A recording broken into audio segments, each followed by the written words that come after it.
आज का जो क्लास है वो है एंजेना पेक्टोरिस की दवाइयाँ।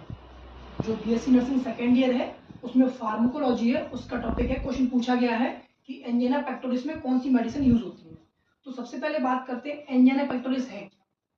तो angina pectoris is a discomfort that occur when a part of your heart does not get enough blood and oxygen. मतलब एंजेना पेक्टोरिस एक ऐसी कंडीशन है जिसमें चेस्ट पेन होता है, इंसान को डिस्कम्फर्ट फील होता है। क्यों? क्योंकि जो अपने हार्ट के पास में प्रॉपर तरीके से ब्लड नहीं पहुंच पाता है और ऑक्सीजन नहीं पहुंच पाता है, उस चक्कर में अपने चेस्ट में पेन होने लगता है। ठीक, तो अगर कभी ऐसी कंडीशन किसी को देखने को मिले तो ये प्यार मोहब्बत वाला दर्द नहीं है, ये है एक्चुअली हार्ट ब्लॉक हो चुकी है किसी कारण की वजह से, जिसमें ब्लड ऑक्सीजन प्रॉपर मात्रा में नहीं पहुंच पा रही है और चेस्ट में पेन हो रहा है। ये तो डिफाइन हो गई।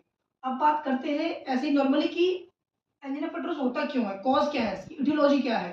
तो सब दो ही याद रखने। पहला, अगर अपने ब्लड वेसल में क्या है कि कैल्शियम आयन डिपोजिट हो जाना, फैट का डिपोजिट हो जाना, या फिर कोई हार्ट डिसीज है, ये कॉज रहते हैं जिसकी वजह से हमें एंजिना पेक्टोरिस देखने को मिलता है। ठीक, अब बात करते हैं जो क्वेश्चन आया था कि ड्रग्स कौन कौन सी है। तो पहले क्लास है इसमें 4, नाइट्रेट क्लास है, एंटीप्लेटलेट है, बीटा ब्लॉकर है, कैल्शियम चैनल ब्लॉकर है। ये क्लास है, इनके अंदर मेडिसिन वो देखते हैं। तो सबसे पहली क्लास है नाइट्रेट क्लास। ठीक, नाइट्रेट एक क्लास है जिसके अंदर मेडिसिन आती है।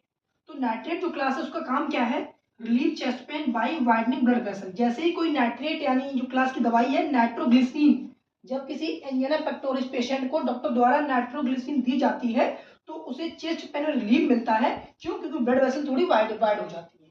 ठीक, तो पहली क्लास हो गई दवाई रखना, नाइट्रोग्लिसरीन यूज करते हैं एंजिना पेक्टोरिस को ठीक करने में, चेस्ट पेन ठीक करने में। अब एंटी प्लेटलेट एजेंट, ये भी एक क्लास है। देखो, प्लेटलेट यानी ब्लड क्लॉट, ब्लड वेसल में ना जम जाना, क्योंकि हार्ट डिसीज है